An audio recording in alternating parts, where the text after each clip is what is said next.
നമസ്കാരം, ഞാൻ സുമേഷ് ചാത്തംകുളം. ഞാനിപ്പോൾ ഈ വീഡിയോയുമായി വരുന്നത് നമ്മളുടെ CT ബിൽഡേഴ്സ് ആപ്പിൽ കൂടെയുള്ള ലേബർ മാനേജ്മെൻറ്റ്. ബിക്കോസ് അതിൻ്റെ അകത്ത് കൺവെൻഷണൽ മെത്തേഡുള്ള സിസ്റ്റത്തിൽ നിന്ന് നമ്മൾ ബ്രേക്ക് ചെയ്ത് മാറുമ്പോൾ ഒരുപാട് കൺഫ്യൂഷൻസും അല്ലെങ്കിൽ കൺഫ്യൂഷൻസ് ക്രിയേറ്റ് ചെയ്യപ്പെടാനും അല്ലെങ്കിൽ കൺഫ്യൂഷൻസ് തോന്നാനും സാധ്യതയുണ്ട്. നമ്മൾക്കാണെങ്കിലോ ഒരു പുതിയൊരു ഔട്ട്പുട്ട് കിട്ടണമെങ്കിൽ തീർച്ചയായിട്ടും കൺവെൻഷണൽ മെത്തേഡിനെ ബ്രേക്ക് ചെയ്ത് ഇമ്പ്രൂവ് ചെയ്യാൻ വേണം, നോട്ട് ഔട്ട് ഓൺ ദാറ്റ്. അപ്പോൾ ആ മോഡൽ എന്താണെന്ന് വളരെ ഡീറ്റെയിൽ ആയിട്ട് എക്സ്പ്ലെയിൻ ചെയ്യാനാണ് ഞാൻ ഈ വീഡിയോ വരുന്നത്. കുറച്ച് സമയമെടുക്കും തീർച്ചയായിട്ടും.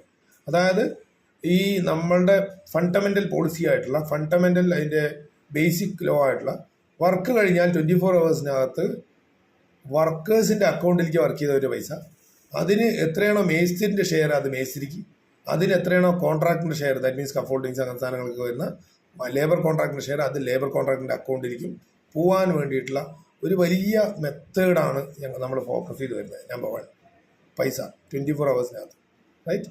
ഒപ്പം അതിൻ്റെ സ്പീഡ് മെയിൻറ്റെയിൻ ചെയ്യാൻ. ഇത് നമ്മുടെ വർക്കേഴ്സിനും നമ്മുടെ മേസ്തിരിമാർക്കും നമ്മുടെ കോൺട്രാക്ടേഴ്സിനും ഒക്കെ അവരുടെ money flow, cash flow correct ആവാൻ. ഇനി ഒപ്പം ക്ലയൻസിനുള്ള സ്പീഡും ക്വാളിറ്റിയൊക്കെ മെയിൻറ്റെയിൻ ചെയ്യാൻ വേണ്ടിയിട്ട് ഒരു കാരണവശാലും 1000 square feet വീടിന് 8 ആളുകൾ എന്ന നിലയ്ക്ക് ശനിയാഴ്ചയും ഞായറാഴ്ചയും ലീവുള്ള ദിവസവും ലീവില്ലാത്ത എല്ലാം വെച്ച് ആവറേജോടെ വർക്ക് നടത്തണം. അതാണ് ബേസിക് പ്രിൻസിപ്പൾ. അതിനെ ഒന്നും കൂടി മൈക്രോ മാനേജ്മെൻറ്റിലേക്ക് ഫോക്കസ് ചെയ്യുകയാണെങ്കിൽ നമ്മൾ പ്ലാൻ ചെയ്യുന്നത് മിനിമം 12 വർക്കേഴ്സ് രജിസ്റ്റർ ചെയ്യും. ആ 12 വർക്കേഴ്സ് ഹോസ്പിറ്റലോ അല്ലെങ്കിൽ സ്കൂൾസ് എന്താ പറയുക ബസ്സിലൊക്കെ നമ്മൾ ഓടുന്ന പോലെ ഓരോന്നോ രണ്ടോ വർക്കേഴ്സ് ആൾട്ടർനേറ്റ് ഓരോ ദിവസങ്ങളിൽ ലീവ് എടുത്തുകൊണ്ട് ആ ലീവ് കറക്റ്റ് ചെയ്തുകൊണ്ട് വീക്കിലി തീർച്ചയായിട്ടും ഒരു വർക്കർക്കും 7 ദിവസം പണിയെടുക്കണം അങ്ങനത്തെ സ്കീമിലേ പോകാൻ പാടില്ല. 5 വർക്കർ 5 ദിവസം പണിയെടുക്കാൻ താല്പര്യം ഉണ്ടെങ്കിൽ 5 ദിവസം പണിയെടുത്താൽ മതി. 4 മണി 4 മതി. 6 ദിവസം സാധാരണ രീതിയിൽ കൂടുതൽ ആളുകൾ പണിയെടുക്കുന്നതാണ് ഞങ്ങളുടെ ഒരു കാൽക്കുലേഷൻ വഴി. അപ്പോൾ അത് പ്രകാരം 12 ആൾ ആവറേജ് ഓരോ ആളുകൾ ലീവ് വെച്ചാൽ പോലും 8 ആളുകൾ ബ്രേക്കില്ലാതെ 8 മണിക്കൂർ മിനിമം.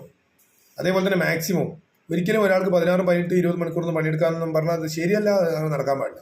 മാക്സിമം അവർക്ക് വർക്ക് ചെയ്താലേ വോളിയം ബേസ്ഡാണ് നമ്മുടെ പേ പോണത്. അപ്പോൾ അതുകൊണ്ട് ഇനി മാക്സിമം വർക്ക് കഴിവുള്ള ആൾക്കാർക്ക് അവർക്ക് 12 മണിക്കൂർ വരെ പണിയെടുക്കാം, അവർക്ക് താല്പര്യം ഉണ്ടെങ്കിൽ മാത്രം. നമ്മളെ സംബന്ധിച്ച് മിനിമം ഒരു ആവറേജ് 8 മണിക്കൂർ വർക്ക് ചെയ്ത് പോയാൽ തന്നെ, ഇനി ചില ആൾക്കാർക്ക് ഇങ്ങനെ 7 മണിക്കൂർ ആയിക്കോട്ടെ കുഴപ്പമില്ല, അവർക്ക് പ്രൊഡക്ടിവിറ്റി അനുസരിച്ചുള്ള പേ വരുള്ളൂ. 8 മണിക്കൂറെങ്കിലും വർക്ക് ചെയ്യാനുള്ള സ്റ്റാൻഡേർഡിലേക്ക് കൊണ്ടുവരിക. കൂടുതൽ കഴിവുള്ള ആൾക്കാർ കൂടുതൽ വർക്ക് ചെയ്തോട്ടെ. റൈറ്റ്, ലോജിക്ക് മനസ്സിലായല്ലോ. അപ്പോൾ 2 പാരാമീറ്റർ നമ്പർ 1 24 hours കൊണ്ട് പേയ്മെൻറ്റോട് പോകണം. പാരാമീറ്റർ നമ്പർ 2 1008 എന്നുള്ള ഈ 2 പാരാമീറ്ററും ബേസിക് പാരാമീറ്റേഴ്സ് ഒരിക്കലും കർബ് ചെയ്യാൻ പാടില്ല. ഇതിലേക്ക് എത്താൻ എന്താണോ ചെയ്യേണ്ടത് that has to be done. Alright. അപ്പോൾ ഇങ്ങനെ വരുമ്പോൾ ഈ കൂടുതൽ ആളുകൾക്ക് എങ്ങനെ കണ്ടിന്യൂസ് ആയിട്ട് വർക്ക് കൊടുക്കുമെന്ന് പറഞ്ഞാൽ അതിന് നമ്മുടെ പ്രോജക്റ്റ് ടീമിൻ്റെ അകത്ത് PMൻ്റെ അടുത്ത് സുരേഷിൻ്റെ അടുത്തോ അല്ലെങ്കിൽ നമ്മുടെ മൻസൂറിൻ്റെ അടുത്തോ ചോദിച്ചു കഴിഞ്ഞാൽ, ഒപ്പം സജീവൻ്റെ അടുത്തും ചോദിച്ചു കഴിഞ്ഞാൽ എത്ര ആളുകളാണ് എങ്ങനെയാണ് അത് വർക്ക് ചെയ്യേണ്ടത്, അതായത് എത്ര സ്ക്വയർ ഫീറ്റ് ടോട്ടൽ ഉണ്ടെങ്കിൽ ഒരു സെറ്റ് ആളുകൾക്ക് ഫുള്ളായിട്ട് വർക്ക് കിട്ടുമെന്നുള്ള ഒരു മെത്തഡോളജി അവിടെ ഉണ്ടാക്കി വെച്ചിട്ടുണ്ട്. അതായത് മേസം കഴിഞ്ഞു അടുത്ത വർക്ക് കണ്ട് അത് വെൽ പ്ലാൻഡ് ആയിരിക്കും. അത് ആ മാനേജ് ചെയ്യണം.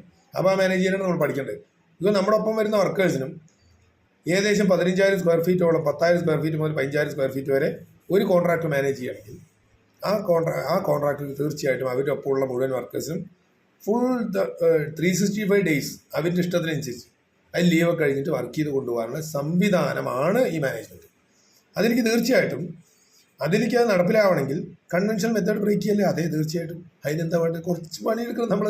സമയം നമ്മുടെ പ്രോജക്റ്റ് മാനേജേഴ്സും നമ്മുടെ സൈറ്റ് എഞ്ചിനീയേഴ്സും എന്താണ് കൺസ്ട്രക്ഷൻ നമ്മുടെ കോൺട്രാക്ടേഴ്സും കോൺട്രാക്ടേഴ്സ് വരെ തീർച്ചയായിട്ടും അത് കഴിഞ്ഞ് അത് മേസ്തിരിമാരെയും വർക്കേഴ്സിനെയും അത് പറഞ്ഞ് ബോധ്യപ്പെടുത്തി പഠിപ്പിക്കണം. അത് എല്ലാ കാലത്തും അങ്ങനെ തന്നെ. കൺവെൻഷണൽ മെത്തേഡിന് ഒരു ചേഞ്ച് ഉണ്ടാകുമ്പോൾ അത് പഠിപ്പിക്കുമ്പോൾ റെസിസ്റ്റൻസ് ഉണ്ടാവും, തീർച്ചയായിട്ടും ഉണ്ടാവും. ഒരു സംശയം വേണ്ട. കമ്പ്യൂട്ടർ വരുമ്പോൾ ആളുകൾ ഭയന്ന പോലെ കമ്പ്യൂട്ടർ വന്നാൽ പണി കിട്ടില്ല എന്നാണ് പറയുന്നത്. ഇപ്പോൾ പണി എന്തായി? ഡബിളും ത്രിബിളും ആയി. നമ്മുടെ എല്ലാവരും മക്കളൊക്കെ കമ്പ്യൂട്ടർ സോഫ്റ്റ്വെയർ ഫീൽഡിൽ വർക്ക് ചെയ്യും. അതേപോലെ നമ്മളുടെ ഈ സിസ്റ്റത്തിൻ്റെ അകത്ത് വളരെ പ്രോംപ്റ്റ് ആയിട്ടുള്ള പണികൾ ക്വാളിറ്റി ആകുമ്പോൾ ആളുകൾ കൂടുതൽ, അതായത് ഒരു കാര്യം ഉറപ്പിക്കുക, പണ്ടൊക്കെ വലിയ കുടുംബ വീടുകളായിരുന്നു ഉണ്ടായിരുന്നത്. 10-20 ആൾക്കാർ താമസിക്കുന്ന കുടുംബ വീടുകൾ. പിന്നീട് അത് 1-2 കുടുംബങ്ങൾ താമസിക്കുന്ന വീടുകളായി. പിന്നീട് എന്താ, ഒരു കുടുംബത്തിനൊരു വീടായി. ഒരു കാര്യം ഉറപ്പിക്കുക, കുറച്ചും കൂടി കഴിയുമ്പോഴേക്കും ഒരു കുടുംബത്തിന്, ഒരു ഭാര്യയ്ക്ക് ഒരു വീട്, ഭർത്താവിന് ഒരു വീട് എന്നുള്ള ലെവലിലേക്ക് അത്രയും ഫ്രീഡം ആളുകൾ എൻജോയ് ചെയ്ത് വരിക. അതേമാതിരി 10-15 വയസ്സ് കഴിഞ്ഞൊരു കുട്ടി കല്യാണം കഴിക്കണമെങ്കിൽ വീടില്ലാത്ത കുട്ടി കല്യാണം കഴിക്കാം. അപ്പോൾ ദാറ്റ് മീൻസ് വീട് വേണമെന്നുള്ള ഒരു കൺസെപ്റ്റ് അത്രയും നമ്മുടെ ഹൃദയത്തിൻ്റെ അകത്ത് കയറി കഴിഞ്ഞു മനുഷ്യരുടെ. എല്ലാ സ്ഥലത്തും ഇവിടെ അല്ല, ബിക്കോസ് അത് ഒരു ബേസിക് നീഡാണ്. അപ്പം അത്രയും ഓപ്പർച്യൂണിറ്റി നമ്മുടെ പുറത്ത് കിടക്കുകയാണ്. പണിയിലായിട്ടാണ് പ്രശ്നമൊന്നും വരികയില്ല. എത്ര ആൾക്കാർക്ക് വേണമെങ്കിൽ വർക്ക് ഉണ്ടാവും. അതും ഓരോ വീടുകളെന്ന് പറഞ്ഞാൽ നമ്മുടെ പ്രത്യേകിച്ച് നമ്മുടെ കൺസെപ്റ്റൊക്കെ പ്രകാരം ഓരോ വീടും ഓരോ ഡ്രീമായിരിക്കും ക്ലയൻസിൻ്റെ. അപ്പം അങ്ങനത്തെ ഡ്രീമുകളാണ് നമ്മൾ ബിൽഡ് ചെയ്തെടുക്കുന്നത്. ഇനി അതിൻ്റെ മെത്തേഡും പറയാം. ഇതാരും നമ്മുടെ സിസ്റ്റം പ്രകാരം ചിലപ്പോൾ ആളുകൾക്ക് തെറ്റിദ്ധാരണ വരാം, നല്ല വില കമ്മിയായിട്ട് 10% കുറച്ചിട്ട് കുറവിലാണല്ലോ ക്ലയൻസിന് ബിൽഡ് ചെയ്യാന്ന് പറയുന്നത്. അപ്പോൾ നമ്മൾ വല്ലതും കോൺട്രാക്ടേഴ്സ് വിട്ടു കൊടുക്കേണ്ടി വരുമോ, ലേബേഴ്സ് വർക്കേഴ്സ് വിട്ടു കൊടുക്കേണ്ടി വരുമോ, അതോ മേസ്ത്രിമാർ വിട്ടു കൊടുക്കേണ്ടി വരുമോ, അതോ നമ്മുടെ സൂപ്പർവൈസേഴ്സ് വിട്ടു കൊടുക്കേണ്ടി വരുമോ, അതോ നമ്മുടെ എന്താണ് പറയുക പ്രോജക്റ്റ് മാനേജ്മെൻറ്റ് വിട്ടു കൊടുക്കേണ്ടി വരുമോ, അതോ നമ്മുടെ വെൻഡേഴ്സ് ആരും വിട്ടു കൊടുക്കേണ്ടതില്ല. നിങ്ങൾക്ക് ഫോർ എക്സാമ്പിൾ സിമ്പിളായിട്ട് എടുത്താൽ അറിയാം. നമ്മൾ പണ്ട് കോയമ്പത്തൂർ പോലുള്ള സ്ഥലങ്ങളിലൊക്കെ ഓട്ടോയിലൊക്കെ പോകുമ്പോൾ 10 റുപ്യൻ്റെ ഓട്ടത്തിന് പകരം 150 റുപ്യ ചാർജ് ചെയ്യുന്ന ഒരു കാലഘട്ടം ഉണ്ടായിരുന്നു. ഓട്ടോ ടാക്സിയൊക്കെ നിങ്ങൾക്ക് എല്ലാവർക്കും പെട്ടെന്ന് മനസ്സിലാകുന്നത് ഞാൻ ഈ ഗ്രൗണ്ട് റിയാലിറ്റി പറയുന്നത്. അത് മാറിയിട്ട് ഇപ്പോൾ ഓലയും ഊബറൊക്കെ വന്നപ്പോൾ എന്താ ഉണ്ടായത്? ഇപ്പോൾ 10 റുപ്യൻ്റെ ഓട്ടത്തിന് 10 റുപ്യനെ വാങ്ങിക്കുന്നുള്ളൂ. പക്ഷേ ഒരു ദിവസം 10,000-5,000 രൂപേൻ്റെ ഓട്ടോ അല്ലെങ്കിൽ 10,000-2,000 രൂപേൻ്റെ ഓട്ടോ കിട്ടുന്നുണ്ട് ഈ ഓട്ടോക്കാർക്കും കാറുകാർക്കൊക്കെ. അപ്പോൾ അവർക്ക് പ്രോഫിറ്റബിൾ ആവും. പണ്ടോ ഈ ആളുകളെ പറ്റിക്കാൻ ആകെ ഒരു 150 റുപ്യ കിട്ടുന്ന ഒരു ദിവസം, ആരും കയറുമില്ല പേടിച്ചിട്ട്.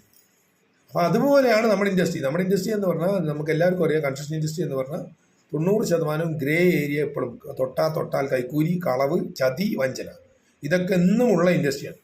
അപ്പോൾ ഇത് ഇറാഡിക്കേറ്റ് ചെയ്യുക എന്നുള്ളതാണ് നമ്മുടെ ലക്ഷ്യം. അപ്പം അതുകൊണ്ട് ഒരു കാരണവശാലും ഒരു സീറ്റിൽ കമ്മീഷനോ കളവോ ചതിയോ 1 ഉറുപ്പ്യ കൊടുത്തിട്ടോ ഒരു കാര്യവും നടത്താതെ സത്യത്തിൻ്റെ പാതയിൽ, നീതിയുടെ പാതയിലും ധർമ്മത്തിൻ്റെ പാതയിൽ കൂടെ മാത്രം കറക്റ്റായിട്ട് നടത്തി കൃത്യമായിട്ടുള്ള പൈസ കിട്ടിയ ഞാൻ തുറന്നു പറയും, 10 രൂപയ്ക്കാണ് ഒരു സ്ക്വയർ ഫീറ്റ് പണിയെടുക്കുന്നത് വയ്ക്കുക. അവർ നല്ല കുറേ കാലമായിട്ട് നമ്മുടെ ഈ കോൺട്രാക്ടറിൻ്റെ ഒപ്പം നിൽക്കുന്ന വർക്കേഴ്സാണ്, മേസ്ത്രിമാരാണ്. സ്വാഭാവികമായിട്ട് അവർക്ക് 11 രൂപ കിട്ടിയാൽ നന്നായിരിക്കും എന്ന് തോന്നിയാൽ ക്ലയൻസ് സ്വാഭാവികമായിട്ട് 11 തയ്യാറാകാൻ കൊടുക്കാൻ എന്താ കാരണം? പറഞ്ഞാൽ ക്ലയൻസിന് ഇതേ നല്ല ക്വാളിറ്റിയുള്ള പണി പുറത്തു പോയാൽ 13 റുപ്യക്കായിരിക്കും ചിലപ്പോൾ കിട്ടുക. അപ്പോൾ അതുകൊണ്ട് ക്ലയൻസിന് ആ 1 റുപ്യ 50 പൈസയോ 10 പൈസ കൂട്ടി കൊടുക്കുന്നതിന് ബുദ്ധിമുട്ടേ ആവില്ല.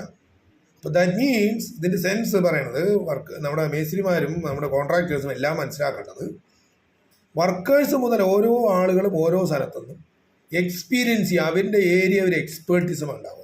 കളവും ചതിയില്ലാതെ ആത്മാർത്ഥമായിട്ട് 2 പാരാമീറ്ററാണ് നമുക്ക് ആദ്യം വേണ്ടത്. ഒരു പാരാമീറ്റർ നമ്പർ 1 DNA, ഡിപ്പെൻഡബിൾ ആയിരിക്കണം. നമ്മൾ വളരെ ആത്മാർത്ഥമായിരിക്കണം നമ്മുടെ തൊഴിലിനോട്. കളവോ ചതി ആലോചിക്കാൻ പാടില്ല.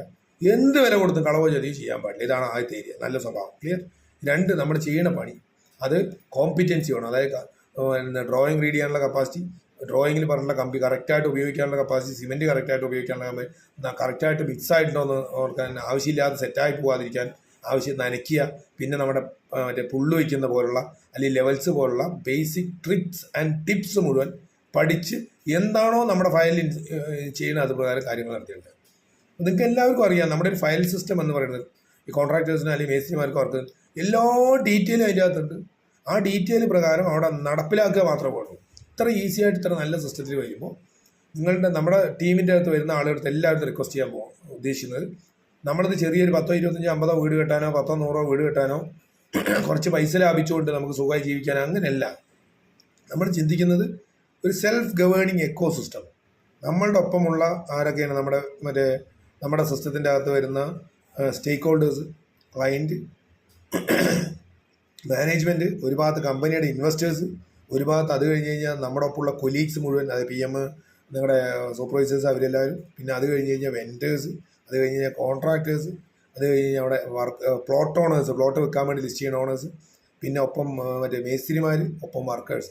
ഇവിടെ എല്ലാവരുടെ കുടുംബത്തിലും പ്രോസ്പെരിറ്റി കൂടുകയും ഈ സിസ്റ്റത്തിൻ്റെ ഒപ്പം നിന്ന് പോയി കഴിഞ്ഞാൽ വളരെ നയപരമായിട്ട് നമുക്ക് നല്ല രീതിയിൽ ജീവിച്ചു പോകാനും തോന്നലും വിശ്വാസവും ആദ്യമില്ലാത്ത ഒരാൾ നമ്മുടെ സിസ്റ്റത്തിൻ്റെ ഒപ്പം നിൽക്കാൻ പാടില്ല. അതിൻ്റെ അർത്ഥം നെഗറ്റീവായിട്ടല്ല എടുക്കേണ്ടത്. അത് വൃത്തിയായിട്ട് പഠിച്ചിട്ട് ഈ സിസ്റ്റത്തിന് എങ്ങനെ നിങ്ങളുടെ ലൈഫിലേക്ക് നിങ്ങളുടെ കുടുംബത്തിന് പ്രോസ്പെരിറ്റി ആക്കി മാറ്റാൻ പറ്റും, അതിന് റിലേറ്റ് ചെയ്യാൻ പറ്റും. അല്ലാണ്ട് ഇതൊരു നേരം പോക്കായിട്ട് എടുക്കുന്ന ഒരാൾ നമ്മുടെ ഒപ്പം നിൽക്കരുത്. ബിക്കോസ് ഞങ്ങൾ അത്രയും ലൈഫ് സറണ്ടർ ചെയ്തുകൊണ്ട് നിൽക്കുന്ന ആളുകളാണ് ഞങ്ങളുടെ ടീം. അപ്പോൾ ഞങ്ങൾക്ക് ഇതിൻ്റെ അകത്ത് ഒരുപാട് കാര്യങ്ങൾ ചെയ്യാനുണ്ടെന്ന് വിശ്വസിക്കുന്ന ആളുകളാണ്. അപ്പോൾ നേരം പോക്കിൽ നിൽക്കുന്ന ആളുകളാരും ഞങ്ങളുടെ ഒപ്പം വരണം ഞങ്ങൾ നിർബന്ധിക്കുകയില്ല. നിങ്ങൾക്ക് എല്ലാവർക്കും അവരവരുടെ സ്വാതന്ത്ര്യം ഉണ്ടാവും, എന്ത് വേണമെങ്കിൽ ചെയ്യാം. നമ്മുടെ സിസ്റ്റത്തിൻ്റെ അകത്ത് വരുന്ന ആളുകൾ വളരെ ഞാൻ നേരത്തെ പറഞ്ഞ വാല്യൂസ് ചെയ്യാൻ ഒന്നും കൂടി പറയാം: ethics, innovation, transparency and speed. That means ethically നേരത്തെ പറഞ്ഞാൽ 1 ഉറുപ്പ്യ കൈക്കൂലി കൊടുക്കുകയോ 1 ഉറുപ്പ്യ ആർക്ക് കൊടുത്തിട്ട് ഒരു പരിപാടി ചെയ്ത ഒരാളതിനുള്ളിൽ ഉണ്ടാകാൻ പാടില്ല, നിർബന്ധം. 2, ട്രാൻസ്പെറൻസി. വളരെ എന്താണോ ചെയ്യേണ്ടത് നേരത്തെ പറഞ്ഞ മാതിരി ഞാൻ ഇന്ന ദിവസം വീട് കൊടുക്കുക അങ്ങനെ പറഞ്ഞില്ല.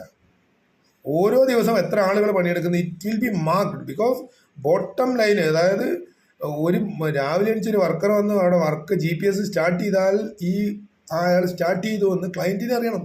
അത്രയും ട്രാൻസ്പെറൻ്റ് ആയിരിക്കും സിസ്റ്റം, റൈറ്റ്? നമ്മുടെ ഉള്ളിൽ ഒരാൾ ചീറ്റ് ചെയ്യപ്പെടുകയോ ഒരാൾ അങ്ങനെ ചെയ്യാൻ പാടില്ല. ബിക്കോസ് നമ്മൾ അത്രയും ട്രാൻസ്പെറൻ്റ് ആയിരിക്കും. അതേപോലെ ഇന്നോവേറ്റീവ് ആയിരിക്കും. പഴയ കാര്യങ്ങളൊന്നും അല്ല നമ്മൾ ചെയ്തുകൊണ്ടിരിക്കുക. പുതിയ കൺവെൻഷണൽ മെത്തേഡ് ബ്രേക്ക് ചെയ്തുകൊണ്ട് പുതിയ നമുക്ക് എല്ലാവർക്കും ഗുണകരമാകുന്ന കാര്യങ്ങൾ ചെയ്തുകൊണ്ടേ പോകും നമ്മൾ മുന്നോട്ട്. ഒപ്പം സ്പീഡിൽ നമ്മൾ കാര്യങ്ങൾ നടത്തിക്കൊണ്ടിരിക്കും. ഇതെല്ലാവർക്കും ഗുണകരമാവുന്നു പൂർണ്ണ വിശ്വാസത്തോടെ നമ്മുടെ സിസ്റ്റത്തിൻ്റെ അകത്ത് വരുന്നത്. അപ്പം എല്ലാവരും ചെയ്യേണ്ടത് അത് ആ അർത്ഥത്തിൽ ആ മറ്റേ വാല്യൂവിൽ അതിന് ഉൾക്കൊണ്ടിട്ട് അത് മനസ്സിലാക്കിയിട്ട് ഒപ്പം നിൽക്കുക. ഒപ്പം അതിൻ്റെ അകത്ത് എന്ത് ഡൗട്ട് ഉണ്ടെങ്കിലും നമുക്കിപ്പോൾ ഇവിടെ മൻസൂർ, സുരേഷ്, സജീവേട്ടൻ, സന്തോഷ് ഒക്കെ ഉണ്ട് അത് ക്ലിയർ ആയി. ഇനി അല്ല അത് എന്നിട്ടും ക്ലിയർ ആവണമെങ്കിൽ ഇതൊന്നും ദയവീ ട്വിസ്റ്റ് ചെയ്യാൻ നോക്കണ്ട ഞങ്ങൾ. ബിക്കോസ് നമ്മൾ അത്രയും അതിനകത്ത് അത്രയും 10-20 കൊല്ലം പഠിച്ച് ഷേപ്പ് ആക്കിയിട്ടുള്ള കാര്യങ്ങളാണ്. അപ്പം നിങ്ങൾക്ക് ഹോണസ്റ്റ്ലി ക്രിയേറ്റീവും കൺസ്ട്രക്റ്റീവുമായിട്ട് എന്ത് സംശയം ഉണ്ടെങ്കിൽ അവരുടെ അടുത്ത് പറഞ്ഞ് അപ്പോയിൻമെൻറ്റ് ഫിക്സ് ചെയ്ത് നമുക്ക് നേരിട്ടിരിക്കാം, ഡിസ്കസ് ചെയ്യാം, കുഴപ്പമില്ല. അതല്ലാതെ നിങ്ങളത് ബ്രേക്ക്. പിന്നെ അതേപോലെ തന്നെ റിയലി ഒരു റീസൺ ഉണ്ടെങ്കിൽ തീർച്ചയായിട്ടും ക്രിയേറ്റീവായിട്ട് നമ്മൾ മാറും. ഏതുപോലെ ആ റീസൺ എന്തുപോലെ ആവരുത്, പണ്ട് മറ്റേ കമ്പ്യൂട്ടർ വരുമ്പോൾ കമ്പ്യൂട്ടർ വന്നാൽ പണി പോകും എന്ന് പറഞ്ഞിട്ട് കമ്പ്യൂട്ടറിനെ ബഹിഷ്കരിക്കുന്ന മാതിരിയുള്ളതാവരുത്. ക്രിയേറ്റീവും കൺസ്ട്രക്റ്റീവുമായിട്ട് റീസൺ ആണെങ്കിൽ ഏത് കാര്യവും തീർച്ചയായിട്ടും നമ്മൾ ഏത് സമയത്തും എടുത്ത്. Because we love change, we love innovation, we love development. അടുത്ത ഇന്നേക്ക് വേണ്ടിയിട്ടല്ല ഞങ്ങൾ വർക്ക് ചെയ്യുന്നത്. നാളെ എന്ത് നടക്കാൻ പോകണോ, മറ്റന്നാൾ എന്ത് നടക്കാൻ സാധ്യതയുണ്ടെന്നുള്ള അടക്കം ചിന്തിച്ചുകൊണ്ട് അതിനനുസരിച്ച് നമ്മൾ ടീമിനെ പ്രിപ്പയർ ചെയ്ത് നമ്മൾ ഒരിക്കലും എക്സോസ്റ്റായി പോകാതിരിക്കാനും നമ്മളുടെ കുട്ടികൾക്കും അടുത്ത തലമുറ നിങ്ങളുടെയൊക്കെ മക്കൾക്കും കുട്ടികൾക്കൊക്കെ നമ്മുടെ ഇതേ പണിയിരിക്കണ്ട, കോൺട്രാക്ടിങ്ങിലേക്കും അല്ലെങ്കിൽ മേസ്തിരി പണിക്കും അതൊക്കെ ഡിഗ്നിറ്റിയുള്ള ജോബാക്കി മാറ്റിയിട്ട് നല്ല ഇൻകം സോഴ്സ് ഉള്ള ആളുകളാക്കി മാറ്റിയതാണ് നമ്മുടെ വ്യൂ.